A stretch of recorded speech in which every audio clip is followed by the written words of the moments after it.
Hello, folks. Welcome to Holding On with Holder, where I talk to interesting people about interesting topics. My name is Steve Holder, and I am your host.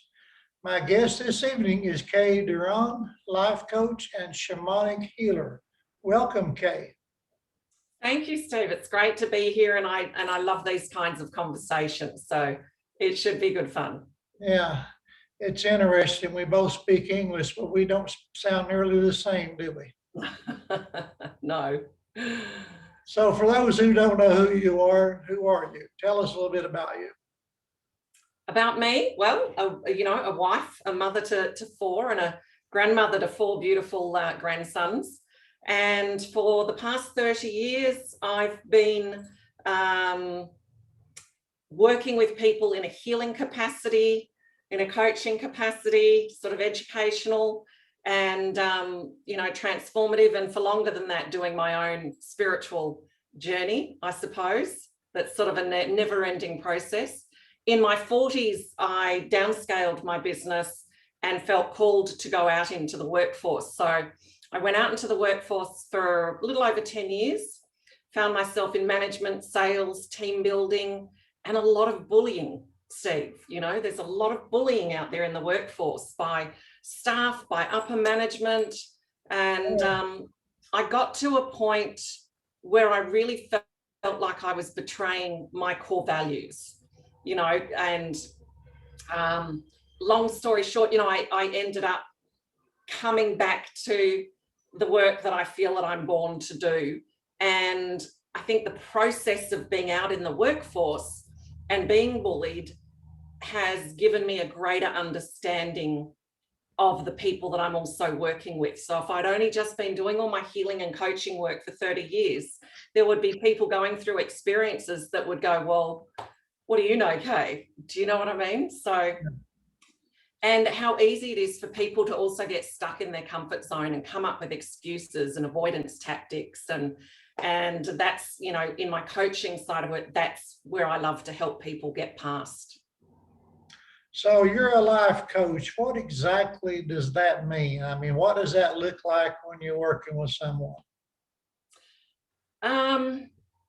Transformation, because you can't take the shaman out of what I do. It's a big part of what I do. So I educate people, I suppose. There are probably a few layers to it.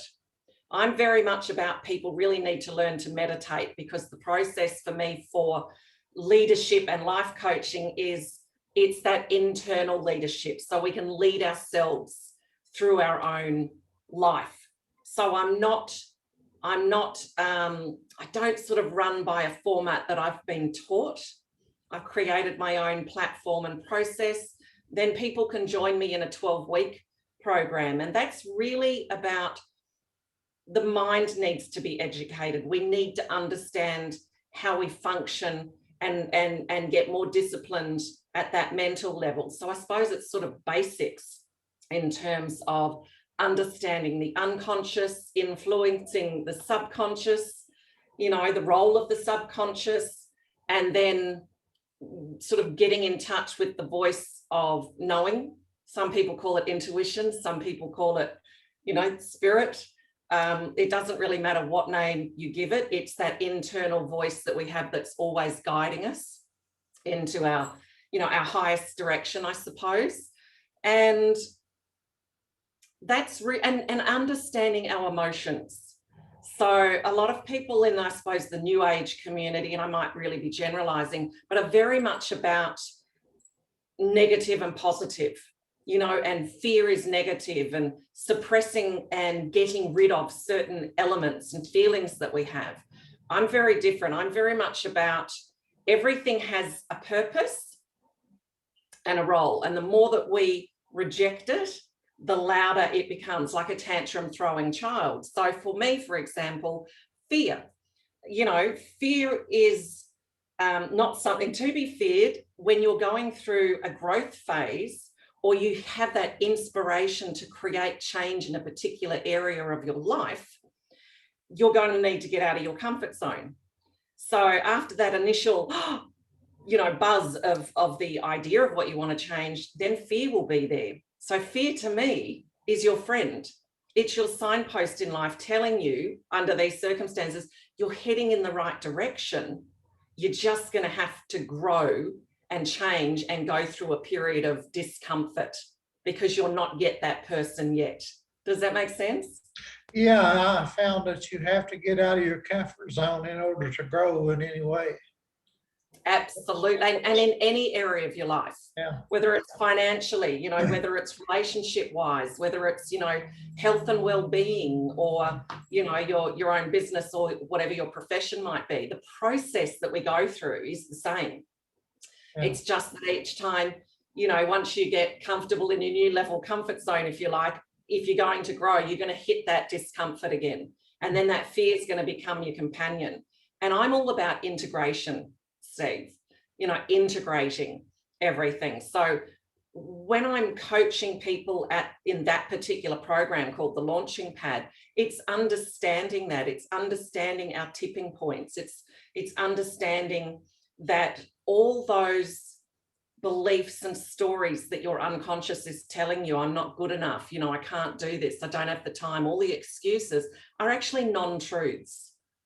Now, they feel very real, but they're non-truths. But predominantly, that is what is guiding the subconscious. And the subconscious is designed to go, yes, yeah, I'll create that experience for you. You know, so if you want to feel useless, let's create an experience so you can respond from feeling useless, always with the opportunity to do the other though. And this is where meditation is so important for so many reasons, but also because the more you meditate, one, you start commanding your thoughts, your mind, and direct that. You turn your vision inwards, but it amplifies that voice of knowing. So I'll call it knowing, but you know, other people will call it intuition. I don't use the word intuition because a lot of people sort of feel like that's too ethereal. Is it, you know, is it real, or someone has it more than I have it? Whereas your voice of knowing, to me, is also linked with that future self that's already achieved that desired outcome, calling to you, going, come on, it's already a given. And meditation turns up the dial and amplifies and connects us more deeply into that voice of knowing, which is the one that we need to counteract the non-truths. Does that make sense? Yeah. So Yeah. how did you get involved in this whole process of thinking? Where did it begin? I've had my voice of knowing with me all my life. All my life. You know, I could go and try to talk to my mother or something and she wouldn't be emotionally responsive. And as I'd walk away, my voice of knowing was telling me exactly why and what was going on for her, and all these sorts of things. So one, I've always had that gift, and the gift of sensing people and knowing. It's almost like they're talking to me on very subtle levels about exactly what's going on. I can feel it. I have a knowing with it. But really, a car accident that led to a lot of pain that I couldn't free myself from. So I went to learn to meditate, had a very powerful experience, felt called with my first husband and my first daughter to do a trip around Australia, found myself walking up some stairs in Cairns, and my husband at the time is going, what are you doing? I'm like, I don't know, but I need to be here. Walked up, it was a gorgeous little new age sort of bookstore. And then this woman walked out, obviously with a client that she'd finished with, and we locked eyes. And she said, you're here to see me. And I said, well, I think I am. And she did a reading, and she started with the I Ching coins. And she was so profoundly accurate. She had described my trip thus far, interactions with my family, when the weather was really wet and we couldn't camp, you know, rooms and what they looked like in a hotel or wherever we stayed. And then she proceeded to tell me things about my future that was to come, and that people would be seeking me out and all sorts of stuff. And I'm like, didn't make sense at the time. And then she said to me, one of her last things, she said, you've got this incredible ear. You need to listen more. So anyway, I bought a couple of books, walked down the street and was telling my husband, and the minute I mentioned about that ear, there was that internal voice, Kaye, it's me. And suddenly I just stopped because something clicked inside of me, like a deeper understanding. Then I came back and I joined a group with a gentleman that was supposed to be channeling, that he wasn't channeling anything particularly high, and people would ask questions and he would channel these responses, but I was getting told something quite different.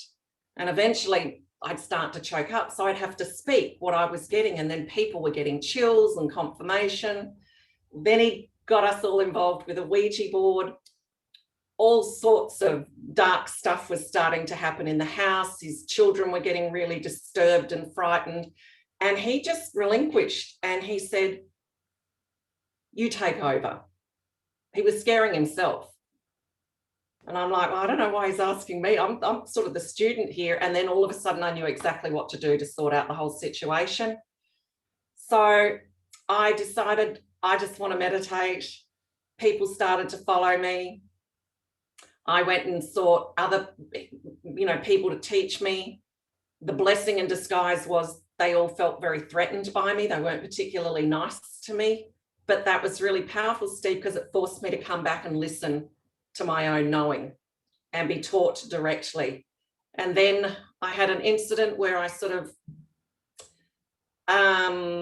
got taken over at an event with some friends that had come over. And into a trance, is that what you're saying? Sorry? You went into a trance? I went into a trance. Yeah, an hour later, and I just opened my eyes and they were all looking at me, and it's like, what? And they said, you were speaking, but it wasn't you. And so, yeah, in the end, I was a trance channeler. So groups of people would come. I would be in a different zone, having a different conversation. My body would change, my voice would change. And, messages would come through.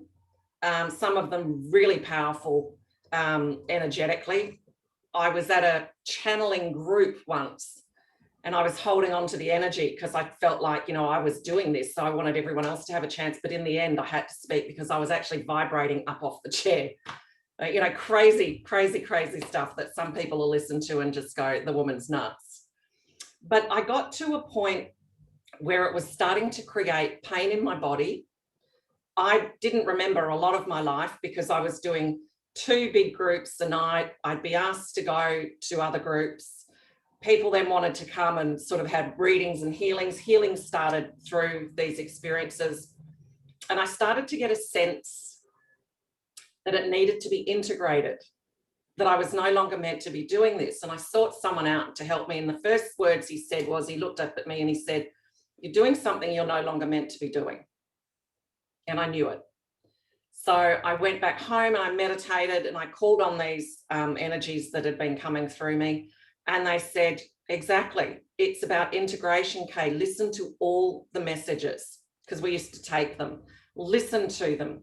It's all about the source within. Everything you seek is actually within you. Everything that exists is actually within you. So then we are you. We need you to embody this message.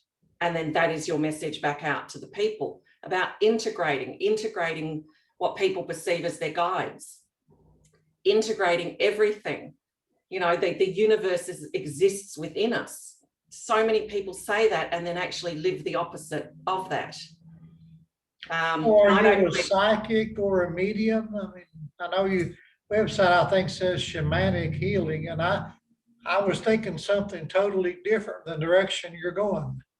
No, because then when it integrated, that's when the shamanic healing work started coming.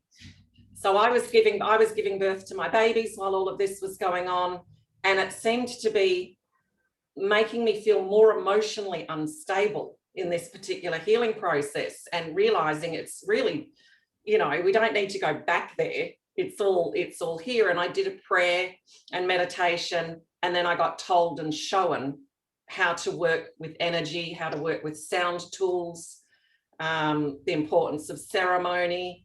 You know, I'd been through so many rites of passage. I look back and go, they were rites of passage. I dealt with a lot of dark energies and experienced things I didn't necessarily believe in at the time. I wasn't seeking them. They sought me out because that was like my training ground.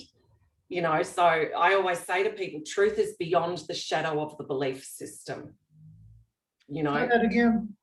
truth is beyond the shadow of the belief system. Okay, that's So interesting. there are things I have come to know, Yeah, but didn't necessarily want to believe, yeah. you know. And so it was through that journey that I'd done in dealing with dark entities and being a trance channeler and all the rest of it, and coming to that truth that it's all to be integrated. It all exists within us. Take ownership of it. And if you feel the need to say something to somebody, don't palm it off like spirit's telling me to tell you. And people will do that, or my guide is telling me to tell you, because they don't want to take ownership of that wisdom in case it upsets somebody else. I don't own it, wasn't me. Do you know what I mean? But when you embody it, I'm sorry, when you mention dark energy, are you talking about negative or evil? Which kind of dark are we talking about here? bit of both. Bit Okay, of both. So I've met people that have come into my life, but the energy there is to create disruption. You know, I had an Aboriginal gentleman saying all the right things, you know, presenting himself all well, and I started to observe and feel what was happening with the energy. And he would go to my child to say goodnight and hand her a crystal. And when I pick up that crystal, I could feel the energy. One of my daughters in particular, as a child, would enter people's meditations that they'd never met her.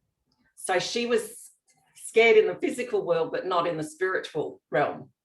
My other daughter was the other way around. So I started to realize that, you know, he was trying to tap in and sort of take over. I've had energies like that have tried to, possession. sorry? Talk about possession when you say taking over. You know, dim the light of somebody, dim the light of somebody else, feed fear, and then they feed off that. Feed manipulation. He ended up getting involved with a girlfriend of mine, and I kept telling her what was happening. And I said to her, if you don't pull back from this guy, you will eventually end up very, very, very ill. Well, she then died of cancer. So, yeah. But you know what? They're all energies that I've experienced, but I don't really attract them into my life now. Do you know what I mean? Again, I've needed to experience that. I've had what I would term like lost souls trying to get me to jump out of a moving car and things like this. And we can be so easily manipulated. I mean, so much of what we feel, and I like to teach people how to keep their energy clear, because a lot of thoughts and feelings and things that people feel are not necessarily their own. That's interesting. I've heard that before. Yeah. Yeah. And also thoughts. We can sometimes get thoughts that are not ours, correct? Yes, because the energy is interacting all the time. Yeah. You know, we wash our bodies to keep clean. We, you know, cleanse and all these sorts of things, but we do nothing to look after our energy field. Yeah. You know, we're not raised understanding our emotions. We're not raised sort of understanding about mindset. We're not raised to understand that we are energetic beings as much as we are, you know, physical, which is really just, we're all just vibrating. Everything's just vibrating at a different rate. So there's that dance of energy that happens between people. And we know that too, because you know that you can be affected when you go into a really busy shopping center, some people, or you can walk into a home and everything looks beautiful, but you can feel maybe there's been an argument, or, you know, you can sense things that's happening with people. Just like, you know, the energy of music can make us feel different things. It can be uplifting. It can drag us down. So keeping ourselves energetically clear is really important. Yeah. And you mentioned on your website that you, I believe you say you live in both worlds. Can you elaborate on that a little bit? Yeah. So all the things I've been talking about. So, the understanding of integration, of guides, of different things, of listening to that voice of knowing, to understanding how energy works. So the spiritual, those practices, that knowledge, that understanding fuels all my decisions in life and all my actions. It's how I live. So the spiritual serves the physical, and the physical is serving the spiritual. And I use, when I'm making a decision, I'll use my logic. I'll examine all possibilities. I'll listen then to my knowing, and then I'll do a shamanic practice where I actually call up the Kaye that doesn't go with that decision and the Kaye that does, and I seek the wisdom from that. And then that serves me in my decision making in the physical, if that makes sense. Yeah. So everything that I talk about, everything that I teach is how I live. Yeah. Yeah. Now, you also mentioned on your website that you bring people, and see, I believe you said, I bring you back to the source of who you truly are. Can you elaborate on that a little bit?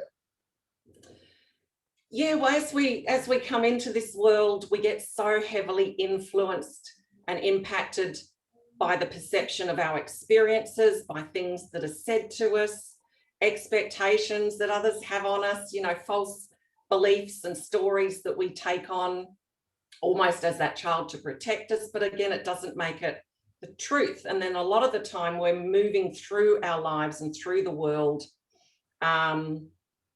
cloaked and guided by those false stories and belief systems and ways of, and our perceptions, the lenses that we look through. Yeah. So as you start to understand that, as you also release yourself from that, and as you use meditation and different practices to keep nourishing that knowing part of ourself, that guiding part of ourself that wants to express through us in this physical, and be authentic and true to the discovery of who you are. And part of that's by connecting with the source. And you could call it God, you could call it knowing, you could call it intuition, but that vibrancy within you that came into this world for a reason and to express itself authentically. And that's the joy of the journey. It's the constant unfolding. And who I'll know myself to be in 5 years' time will also be,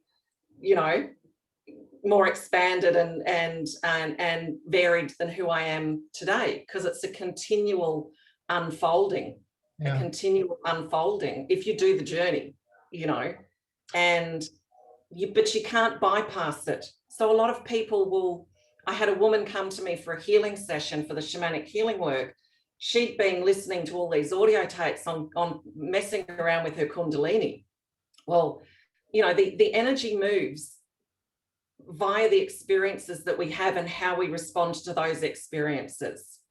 So when we're no longer the victim, when we know that everything that's being created is being created to show us who we are, and it is part of us, and it's got a lesson and a gift and a purpose in our life.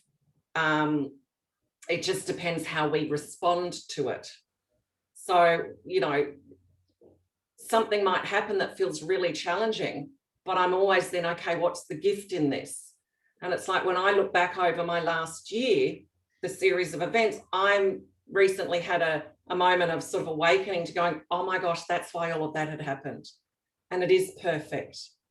And I can see why it's all taken place now. Yeah. But that's by doing that inner work and aligning to those principles of truth.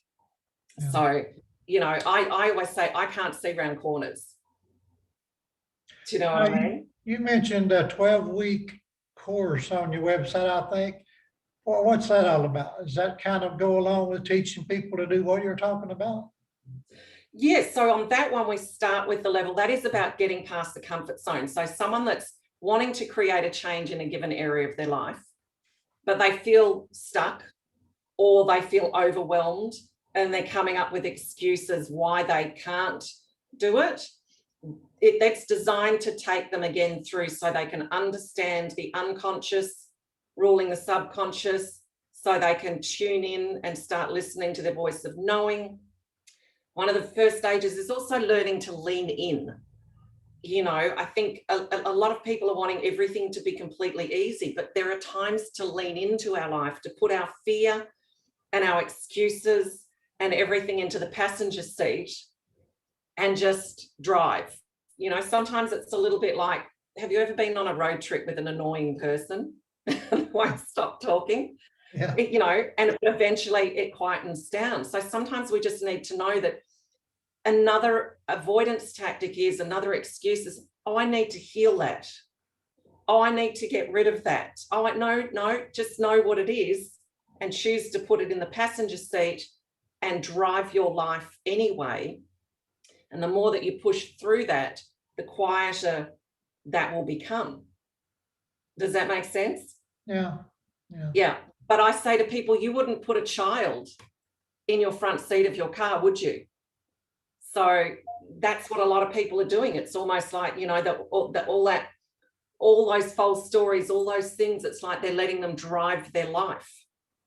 But I wouldn't put a young child, I wouldn't put my grandson in the driver's seat and say, hey, drive for me. Yeah. You know, I'm going to go, you're in the passenger seat, grandma's driving. Yeah. And understanding the tipping points. So the things that we do, because we have set capacity of allowing. So a set capacity for allowing harmony in a loving relationship, or set capacity for financial abundance. And that when we are changing and growing and filling, and it starts to push and it hits that capacity, there'll be a tipping point.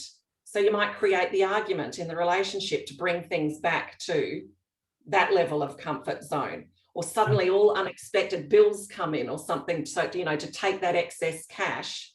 So when we understand that, the people start recognizing the pattern, they can change the pattern and expand their capacity for more. So yeah, it's really getting about people back into the driver's seat of their life, understanding that, getting that discipline where they really are driving their life and learning these things. And then they can go into the next program that will be the elevation of you. And then that's learning the deeper energetic, the deeper internal. But you know, you've got to get mentally and emotionally disciplined to be able to command your spirit. So basically you're teaching people how to get unstuck. Is that pretty much what you're saying? Yeah. Yeah. Yeah. And how to achieve those changes that they keep sabotaging. Yeah. How to get unstuck. Yeah. So, and how to implement what I call stabilizers into their life that are the very things that we need, just like we need air to breathe and water to hydrate. Yeah. And language and words is really powerful. Hence, I changed the word from intuition to voice of knowing. That sounds like I can really trust my voice of knowing. Do you know what I mean? Yeah. And people will talk about vision boards. I call it a power poster. You know, people aren't sure whether that vision is real or not real, but a power poster has power to it for that person. Yeah. So, you know, stabilizers, rather than saying, oh, we need to be self-loving, stabilizers for me are meditation. Stabilizers for me is exercise, journaling, time with friends. They are the things that actually expand my energy, that keep me grounded, that keep me insightful, that give me energy. So they're my non-negotiables. And when people learn that and put those non-negotiables in place, they find they've got more time, they've got more energy, they're happier, they get more done. Yeah. So where can people get in touch with you to sign up for your course, to get help from you? What's your website and what do they need to do? Sure. So they can go to KayeDoran .com, which is my website, and they can contact me via there, or I'm on Facebook under my name Kaye Doran, or also under Inner Expressions, which is my business page, because Inner Expressions really is about that internal leadership and expressing what's in here into the external world, expressing who we are. Yeah. Now, your website says you help women, but it didn't say anything about men. Do you not work with men at all? Or?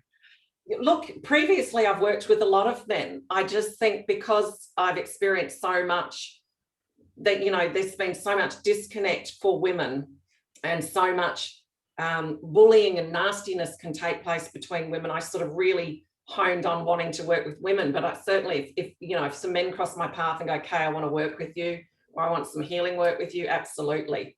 But I just sort of had to pick a niche, I suppose, of and I just, it's sort of how it unfolded, and again how I felt guided and a purpose in life to to empower women and bring women back together, and in that they treat men better as well. It has a ripple effect into everything. Okay. Well, I've enjoyed talking to you, Kaye, and I've learned some things, and I want to encourage everybody to check out Kaye's website. It's kayedoran.com, correct? Yes. And yeah. what's the name of your course? The Launching Pad. The Launching Pad. Okay. Yeah. That sounds encouraging.